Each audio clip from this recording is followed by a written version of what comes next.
Hello all welcome to Bhargavi Vantillu. ఈరోజు మనం చాలా టేస్టీగా ఇడ్లీ చట్నీని సింపుల్గా ఎలా ప్రిపేర్ చేయాలో చూపించబోతున్నాను. హోటల్లో చేసేలాగా క్విక్ అండ్ ఈజీగా టేస్టీగా ప్రిపేర్ చేసి చూపించబోతున్నాను. చాలా బాగుంటుంది. సాంబార్ ఇడ్లీ కన్నా ఇడ్లీ చట్నీ టేస్ట్ అయితే అదిరిపోతుంది. ఎలా ప్రిపేర్ చేయాలో వీడియోలోకి వెళ్ళి చూసేద్దాం. ఇడ్లీ చట్నీ కోసం స్టవ్ మీద ప్యాన్ పెట్టుకొని ఒక 2 టేబుల్ స్పూన్ ఆయిల్ని యాడ్ చేసుకున్న తర్వాత ఆయిల్ బాగా హీట్ ఎక్కిన తర్వాత 1 కప్పు వరకు పల్లీలు యాడ్ చేసుకోవాలి. ఇక్కడ పల్లీలు అనేది వేయించుకొని పక్కన పెట్టుకున్నాను. ఒకవేళ పచ్చివి అయినా సరే ఈ విధంగా యాడ్ చేసుకోవాలి.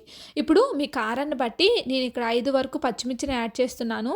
ఎప్పుడు పచ్చిమిర్చి తీసుకునే సరే చిన్నగా సన్నగా ఉన్నవి తీసుకుంటేనే మనకి కారం అనేది ఎక్కువగా ఉంటాయి.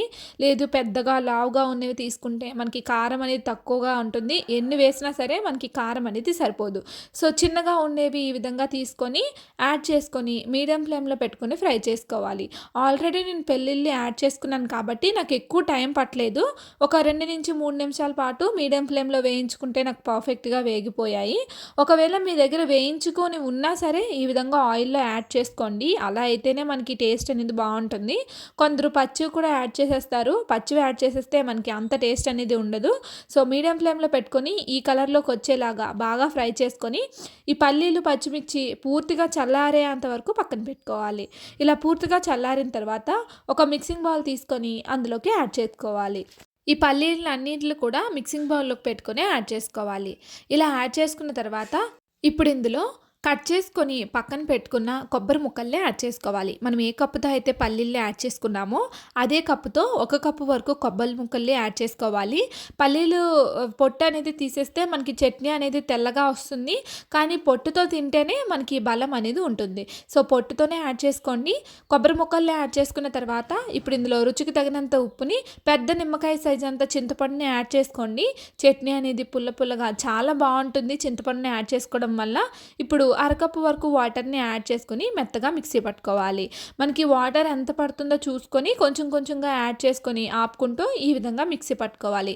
చూడండి మనకి ఈ విధంగా ఉంటే సరిపోతుంది. ముక్కలేమీ లేకుండా ఇలా సాఫ్ట్ స్ట్రక్చర్ వచ్చేంత వరకు ఈ విధంగా మనం మిక్సీ పట్టుకోవాలి. ఇలా మిక్సీ పట్టుకున్న తర్వాత ఇప్పుడు వేరొక మిక్సింగ్ బౌల్ తీసుకొని అందులో మనం మిక్సీ పట్టుకున్న చట్నీ మొత్తాన్ని ఈ విధంగా యాడ్ చేసుకోవాలి. మనం ఎప్పుడు ఇడ్లీ చట్నీ ప్రిపేర్ చేసుకున్నా సరే కొంచెం కొంచెంగా వాటర్ని యాడ్ చేసుకుని మిక్సీ పట్టుకోవాలి. ఒకేసారి వాటర్ని యాడ్ చేసేస్తే మనకి జారుగా అయిపోయి టేస్ట్ అనేది బాగోదు. ఇప్పుడు ఇందులో 2 కప్పుల వరకు వాటర్ని యాడ్ చేసుకొని ఈ విధంగా కలుపుకోవాలి. నేను ఇందులో 1 కప్పు వరకు వాటర్ని యాడ్ చేసుకొని మొత్తం బాగా కలుపుకున్న తర్వాత థిక్నెస్ బట్టి ఇంకో కప్పు యాడ్ చేస్తున్నాను. ఇలా మనకి పల్చగా ఉంటేనే ఇడ్లీ చట్నీ టేస్ట్ అనేది బాగుంటుంది.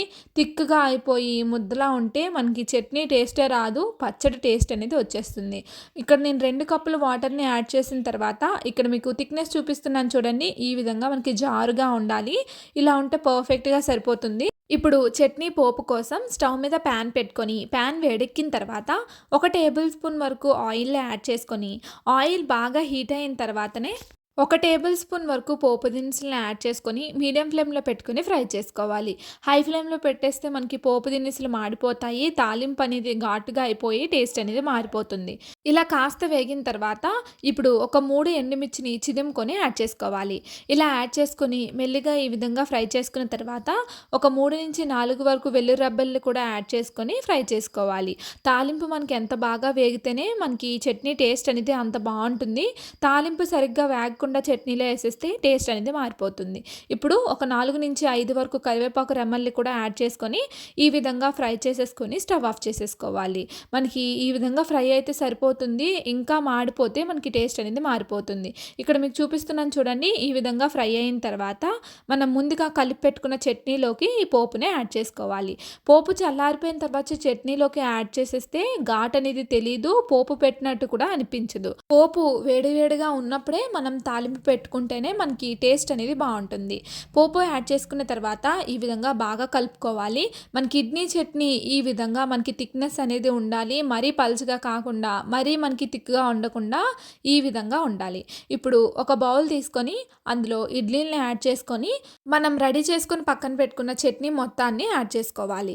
ఇలా ఇడ్లీ మొత్తానికి చట్నీ పట్టేలాగా ఈ విధంగా యాడ్ చేసుకొని స్పూన్తో సర్వ్ చేసుకొని తింటే చాలా టేస్టీగా ఉంటుంది. సాంబార్ ఇడ్లీ ఇడ్లీ కన్నా టేస్ట్ అయితే అదిరిపోతుంది. సో ఈ రెసిపీని మీరు కూడా ట్రై చేసి మీ ఫీడ్‌బ్యాక్‌ని నాకు కామెంట్ చేయండి. వీడియో నచ్చితే లైక్ చేసి సబ్స్క్రైబ్ చేయండి.